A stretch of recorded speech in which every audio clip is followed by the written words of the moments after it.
I got a tip that there might be more underneath the hood. Without a smoking gun, you will lose. You should get out before the end. He's in. Hello, everybody, and welcome back to another episode of Nerd Soup. My name is Reuben, joined here today with Cam, and we are back to review Industry, Season 4, Episode 1, PayPal of Bukkake.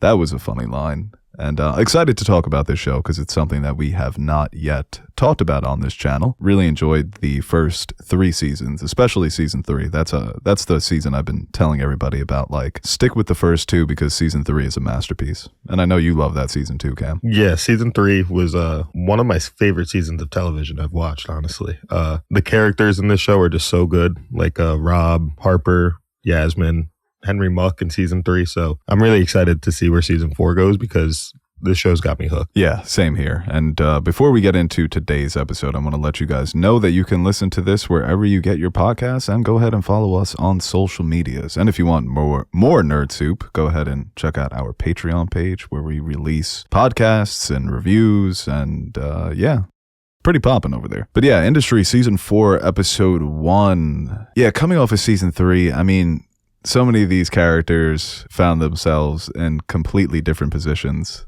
versus the beginning of Season 3. At the end, it's just like, where the hell are these characters going to go from here? And I think that Season 4, you know, it keeps with the same kind of tone and style of storytelling where anything could happen at any moment. And I think the creators of the show, recently they were interviewed and said that they don't have a master plan, that they do sort of take it episode by episode. And I think it reflects real life in that way, especially the financial industry, where everything is constantly in motion, people making deals, backstabbings, betrayals. And we saw that in this episode with the new characters, Whitney and God, I don't remember the CEO's name. I'm already fucking up with these characters. But Cal Penn. I just want to call them like the characters Kumar. I know them as. Yeah, like Kumar, Jon Snow, Sally Draper, the dude from Ted Lasso. Come on, everybody knows the guy from Ted Lasso. He's having an affair with my favorite character on that show. Yeah, no, but the betrayal that we see between Jonah and Whitney, you know, that they were building up. You know, and I feel like in other shows, that's something that we would have gotten over 2 or 3 episodes, but Industry just, they don't beat around the bush. They get right to it. This guy's arguing that they should just remain the PayPal of Bukkake, and the other guy wants to make them a bank. So we saw it there. We saw it with Harper and Otto in this episode, which I thought maybe was the best scene of the episode between those two characters, when Otto's like, hey, it's not 2020 anymore. All that woke shit is dead. And I was wondering that too, because so much has changed culturally. You know, the point of propping up Harper was she's skilled, but she's also a fresh, progressive face. Now that doesn't matter as much. What is that relationship going to be like? And it looks like it's ending. And then we get the reunion between Harper and Eric rather quickly in this season, which another great scene between those two characters. And I don't know if they're like Don Draper and Peggy in Mad Men, or if they're more like Walter White and Jesse. It's like they're a combination of those duos, because I love Harper and Eric when they're teaming up, but I also love them when they're trying to kill each other. And it looks like it's going to be a team up for now, but who knows how long that's going to last. Yeah, I love when you get Harper and Eric together. They have the best dynamic on the show, I think. From where you go in Season 1, where Eric is giving Harper her confidence to get into her bag, for lack of a better term. And now Harper is even higher than Eric was at one point, or at the same level. And to see them work side by side and be on equal footing here is going to be real interesting going forward for the rest of the season. Yeah, it's interesting with Harper because she always does climb so high and then something goes wrong. And a lot of it comes back to, I think, her impulsiveness, where she is smart, she is clever, but you can't win them all. And when the walls start closing in on her, she does something rash. And I think in this episode, it's 2 things, where she gates the fund, where she essentially wants to keep everybody out so she can have absolute control. That fails. So then she falls back on Eric. And it's like their relationship between them is so toxic, but there's still that respect, that mutual respect that they have for each other. But it's a ticking time bomb between the two of them, right? I mean, that's not going to end well. No. Harper is definitely using Eric for her own gain in this situation, because she knows Eric cares about the game too much. He's itching to get back into it, even though he's saying he's happy he's retired. He has not regrets, but that itch still to scratch and get back there to show what he does. Well, one of the reasons I love that scene so much too is you get that moment where Eric is reflecting on climbing to the top, and I forget exactly what he says, but he stops short saying like, oh, once you get here, all you have is... And it felt like he was going to really open up and be vulnerable. And before he even gets that chance, Harper cuts him off and says, money. And he's like, yeah, it's money. Let's not get too personal. Let's keep the eyes on the prize here. It's about teaming up. But it speaks to, you know, sort of the nihilistic approach that a lot of them take to success, where it when it comes down to it, it's meaningless. You know, it is all about money. Yeah, they're all some of the most selfish and worst people in the world. I mean, at the end of last season, the only reason Eric got to his level of success is because he sells out Bill. Yo, poor Bill. Yo, he did Bill so foul, dude. When he's like basically gaslights him into thinking that his tumor is messing with his brain. And dude, that was fucking crazy at the end of season 3. I remember watching that episode and texting you like, no way he just did his. Yo, that was the most at those fucking meetings, dude. That shit was diabolical. Like, that's what shows you though. Everybody in this show is really just out for themselves. You like some of the characters and you think that you're rooting for them, you know, but like I was rooting for Eric the whole show, but he's not a good guy. Like he doesn't care about his family and he sells out his friends. So really all he does have is himself at this point. Yeah. And I think the respect he has for Harper is that he does see a lot of himself in her. I think that's obvious. And also, you know, going back to the scene with Otto, when he's like, all that woke shit is dead. It's two people of color teaming up, taking on the man. But we know that they're both so volatile and so selfish. It's going to be hard to make that work. You know, can they put aside their pride and their egos, not only to succeed, but to prove to others that they still have a lot to give? But with Harper, it's different, obviously, because she is younger. And I think that's why it's a bit more of a risk for her character. Like Eric says, you know, he's essentially got everything. He's got that other great line, too, you know, once you have heaven on earth. So it's like, why do you get into this? You know, like you're fresh-faced over the course of decades. You make all of this money, you can retire, you can have all these beautiful women, you could be a terrible father to your children, you can live in paradise. You know, it's very similar to Logan Roy. It's just classic case of a man clinging to power. In some ways, seeing this younger version of himself and feeling inspired that he could still do this. Because even in season 3, it felt like the game was sort of passing Eric by, you know? Yeah. And I think that like the scene of Harper after she sleeps with Whitney and he tells her to get the strap on. And it's an absurd image and she's kind of into it. Yeah, why not? It's 2026. I think that, you know, it's not only a shocking moment like we've seen throughout the show, but it's also Harper, you know, she's in this male-dominated space and she's in a position of power that's usually designated for men. So it's her almost fantasizing in this moment about what masculinity is and feels like and, you know, what it's supposed to mean in this world that she finds herself in. In no way this being sexual, but I think that's also part of the reason she ends up going back to Eric, because she feels like on her own, maybe as just a woman, it's not that she can't do it, but that there's a certain level of respect or trust that she's never going to have without being allied with a man. And with a man as fucking ruthless as Eric can be. You reminded me of what he did to Bill. What are they going to end up doing to each other? And I think it will be fun if they build it up over the course of a few episodes where it's really working for them and then it all falls apart. Yeah, it would be real nice if we saw them like being good together, being a team, and it's almost too good to be true. Right.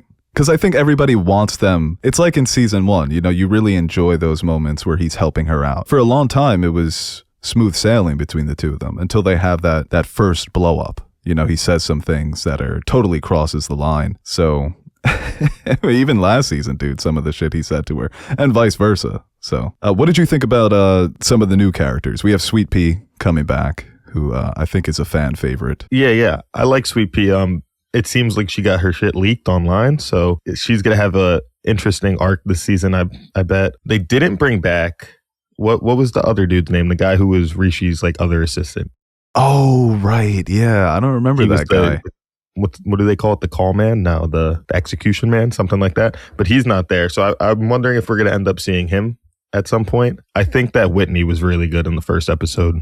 he feels like he's been in the show the whole time, you know? His arc is going to be insane, and I could already see he already knows Yasmin, so I could already see them getting up to some diabolical stuff this season. Somebody else who I've been watching lately, who was just in Stranger Things, is what was his name in the show? Jonathan Byers. What's his name? Yeah, right. Yo,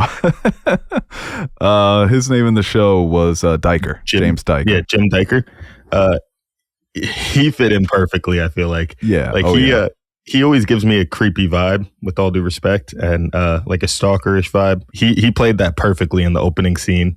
The way you find out that he's just stalking this girl to get the in on what the court is going to decide is so funny. Well, it's funny because he's almost like a less weird looking version of Dane DeHaan, which is so mean to Dane DeHaan, but they kind of look alike. But yeah, no, I thought that was a great cold opening to the season. Yeah. I was like, what is going on here? Because the way the lights are flashing in that scene, you feel like you're in the club with them. And I thought it was a good way to introduce his character. And I can already see the type of antics he's going to get up to with Harper throughout the season. Well, what was interesting too is the show, and apparently the first 4 episodes of this season have the most sex so far, which episode 1, I can definitely see that coming true.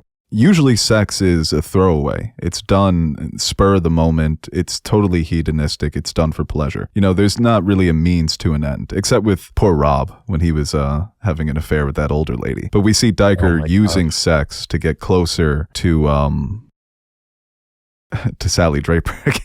Apparently her name is Haley Clay. Okay. That was a funny scene too, when she starts to realize, you know, what's actually going on there.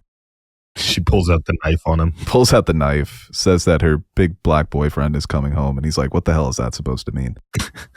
And it is funny seeing Kiernan Shipka in a role like this, because it felt like a character that very much would be the end result of being raised by Don and Betty Draper. That she's in the club, she has a one-night stand, she's doing drugs, and then she wakes up the next morning and threatens to kill this guy with a knife. So it was cool seeing her in a role like this, but also a little like, you know, like when your niece grows up and starts partying and shit, it's just like, ugh, I don't want to see this. I thought Cal Penn maybe was the best new addition of the episode. Well, Whitney was probably had the most presence. Like, that's what's so fun too about this first episode is there's so many competing loyalties already. It's like you mentioned with Yasmin. She wants to get Henry a seat on the board of Tender, I think. So she introduces Whitney to the MP that was trying to pass that new bill. Then we have the sexual relationship between Whitney and Harper. Then she gets the call from Diker about how it's a smarter short to go against Tender. So it's already such a tangle web that they're weaving here that can only end terribly for some characters and maybe good for others. But just seeing all these characters in this episode, and like I said, with the competing loyalties and agendas, it just sets up such a promising narrative for the rest of the season. I could already see us getting, like you said, some crazy moments between Harper and Yasmin, because if Harper's shorting Tender and Henry's going to be at Tender, it's not going to go well. They're definitely like those two can never be friends, because no matter how hard they try, something is always going to tear them apart, because Harper's kind of a narcissist and Yasmin just wants to move up in the world and get status. So I love their dynamic, because you just know it's never going to work out for them. Dude, like, obviously we didn't review season 3, so we never got a chance to talk about it. But the fight that they have is one of the best moments that captures what the show is truly about, because they say things that are unforgivable, that you could never take back. And they never address the fight, but they're right back to being friends. So they almost have a dynamic similar to Harper and Eric, to Walter White and Jesse Pinkman, where one moment they're best buddies, the next moment they're trying to cut each other's throats because of just how much is at stake in these, with these relationships and within this world, or seemingly at stake for these characters. But Yasmin, we didn't get much of her in this episode, but similar role that she's been playing throughout the entire show is kind of a curator of personalities, hooking people up, making introductions, cultivating these new relationships for other people with an ulterior motive. So I think with Yasmin, it's getting this so-called financial freedom by marrying Muck, but she finds herself doing the same exact thing. Yeah, I wonder how much or how unhinged Yasmin gets this season, because as we said in season 3, she was in the lowest point of her life. Everybody thought she murdered her dad. She was getting dragged through the mud in the press. And the two people who were closest to her at that time were the people she was living with, who were Harper and Rob. And if Harper's on the other side and Rob's living in seemingly California working for that the drug company, Yasmin's going to have no one who's really close to her who can bring her down to earth. So I think we might see a new level to Yasmin that we haven't seen before, where she's just going ultra scorched earth here. Well, I thought Yasmin was probably the best character of season 3 and probably had the best narrative. And no, I think you're definitely right, because we saw that a lot in season 3, where because there's so much pressure coming from all different sides of her life, at least she could fall back on, especially someone like Rob, who truly did love her. And everything they went through in those final episodes was absolutely gutting. But dude, that shit hurt me. Dude, like his look that he gives her when it's announced that they're engaged. And everybody at the table just fades away. And it's just him sitting there and her. That shit was amazing. Those last 2 episodes are my favorite episode of the show so far.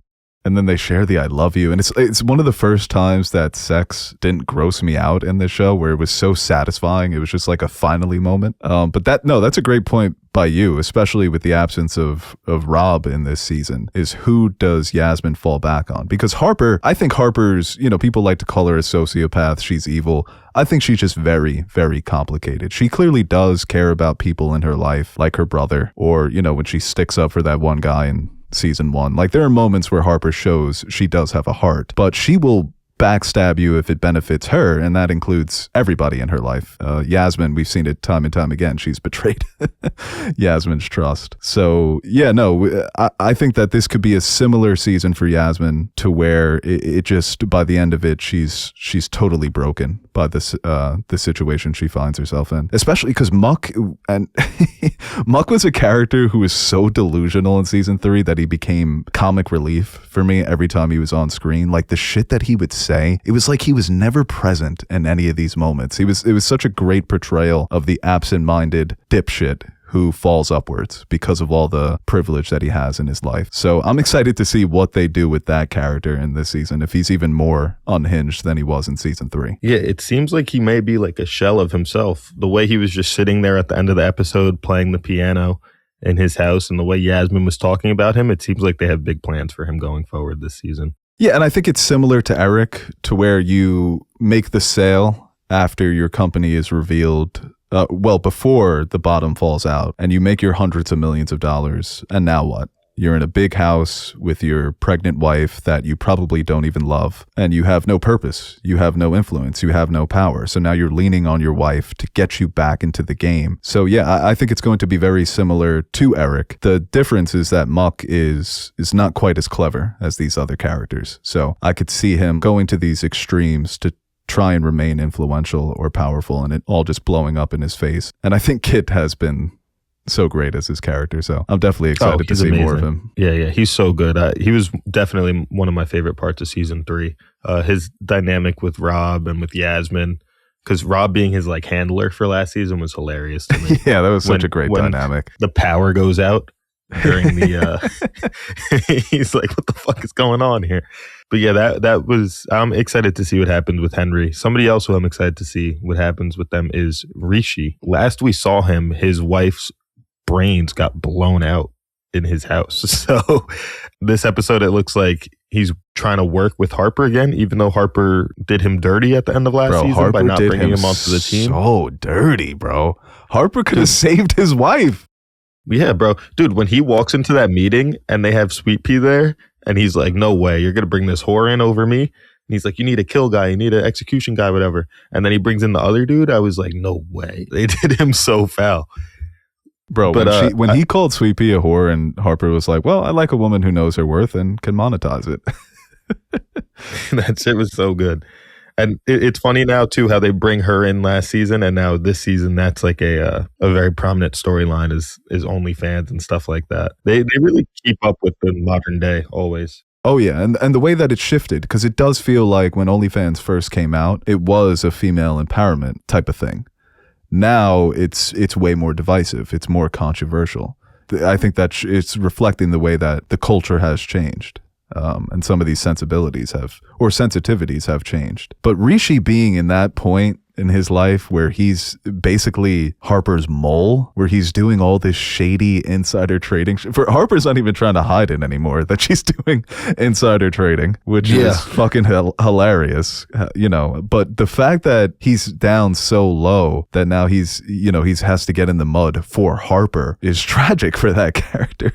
He was so confident, so cocky, such a dick, those first 3 seasons. But man, that one episode in season 3 when he goes on his Uncut Gems bender. Oh my God. That might be the best episode of the entire show. Yeah, he has gone through an insane arc that when you first get introduced to him in season 1, you're like, oh, this isn't going to be like a mainstay character here.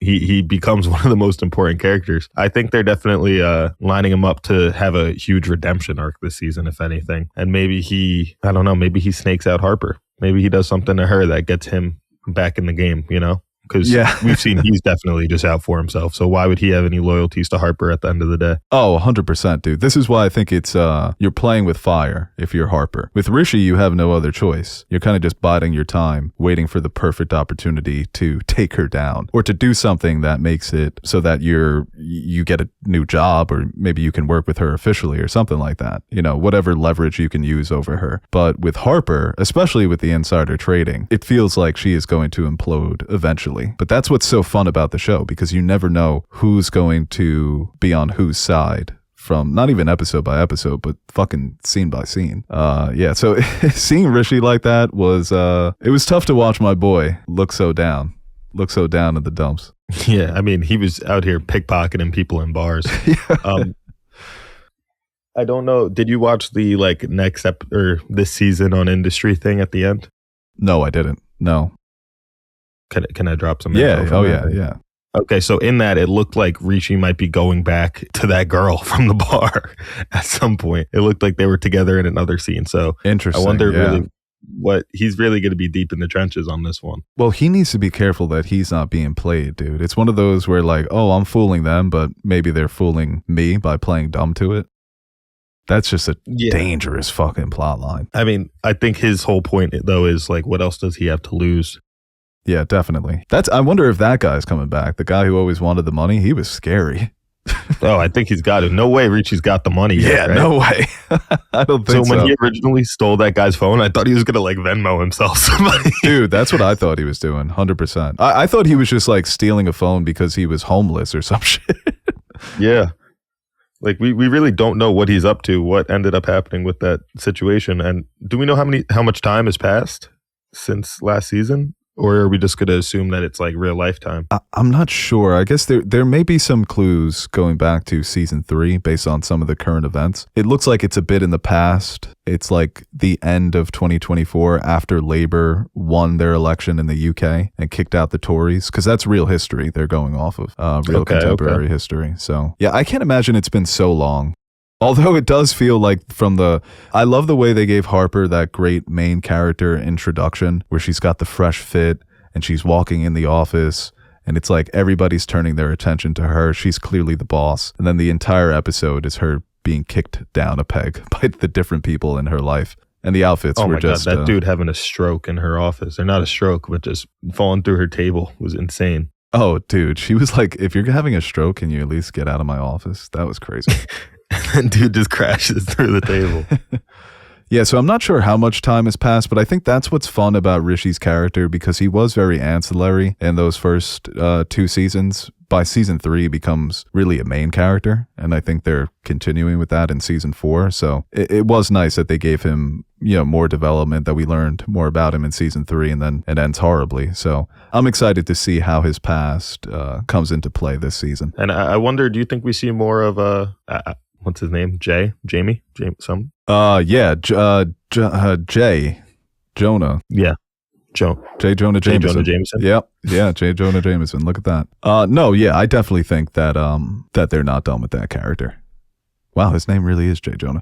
I think that's a rivalry we're going to see play out. And that's so fun because, like I said, he was so enjoyable as his character. Kal Penn seems like a really good and smart guy in real life. So seeing him play this absolute scumbag of a man who's basically a kid CEO. He's like a 12-year-old in a 40-year-old's body. But I thought he made a lot of good points to his partner, Whitney, who feels like a character that's going to fly too close to the sun and get burned, is that sometimes in business, it's good to just be really good at the thing you do. Not everybody has to grow.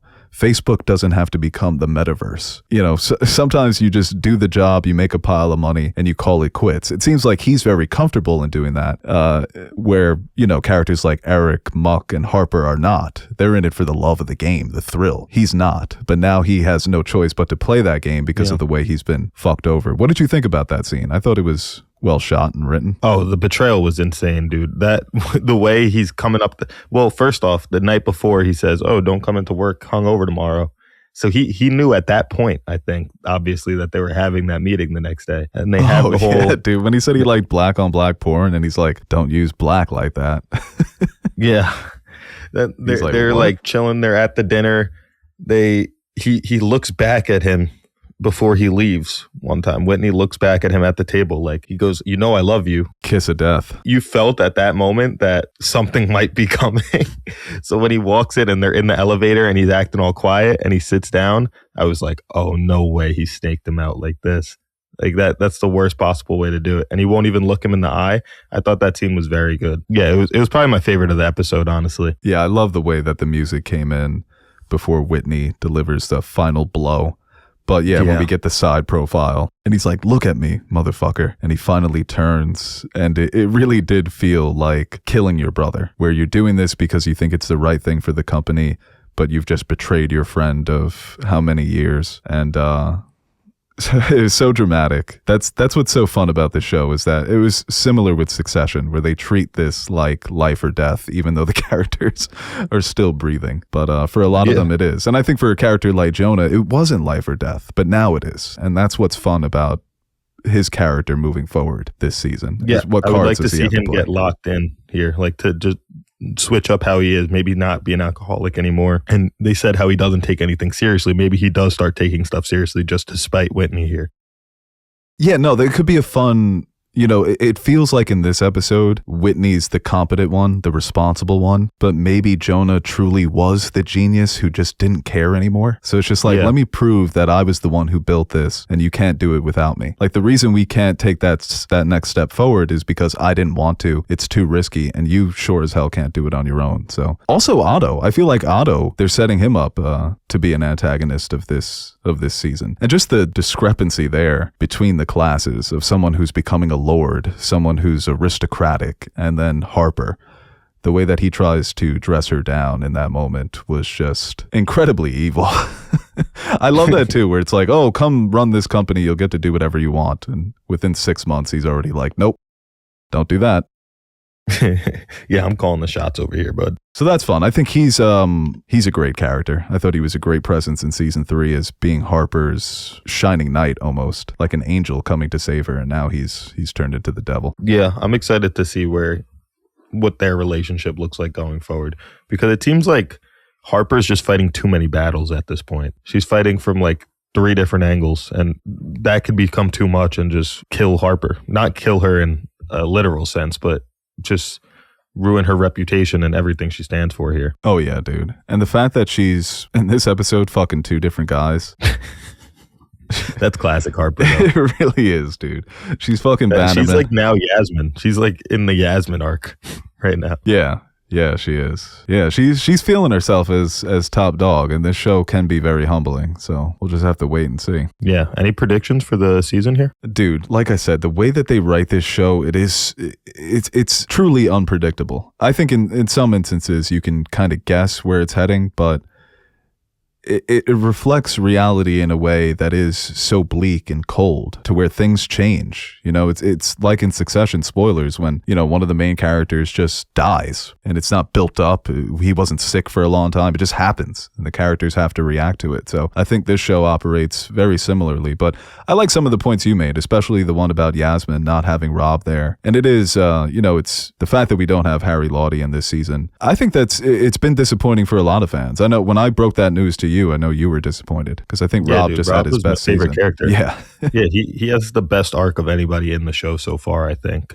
Going from like a sleazy finance bro to actually like when he takes the shrooms or the ayahuasca, whatever he did, and dude has like a awakening. He was so good. He says like one line in last season about how like his whole life he hasn't like been comfortable with himself, but now he like feels anticipation in his life for like excitement for what's to come in the future. And I remember when he said that shit hit me. I was like, damn, Rob's really grown up before our eyes here. Yeah, it's one of those, like, did they write it because they knew he wasn't coming back, or does it make sense for the character? I think it really did make sense for the character. And I think that's why when people say, oh, he might come back in later seasons, it really feels like Rob got out, where there's no reason to come back. The only reason would be Yasmin. He's not a finance bro anymore. No, he's simply not. It has to be that.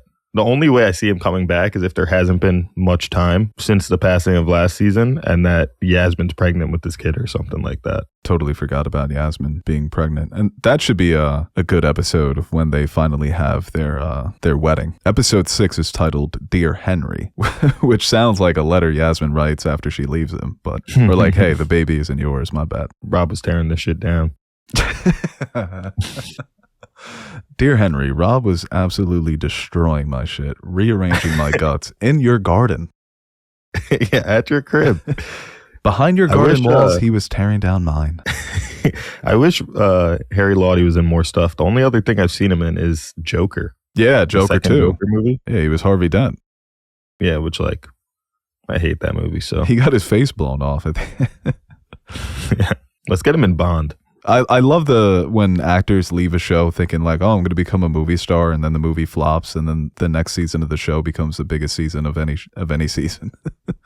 Yeah, like they're getting GQ spreads, they're being interviewed late night with Fallon and shit, and he's just like, damn. And then he sees that Sebastian Stan is cast as Harvey Dent in Batman 2. He's like, god damn.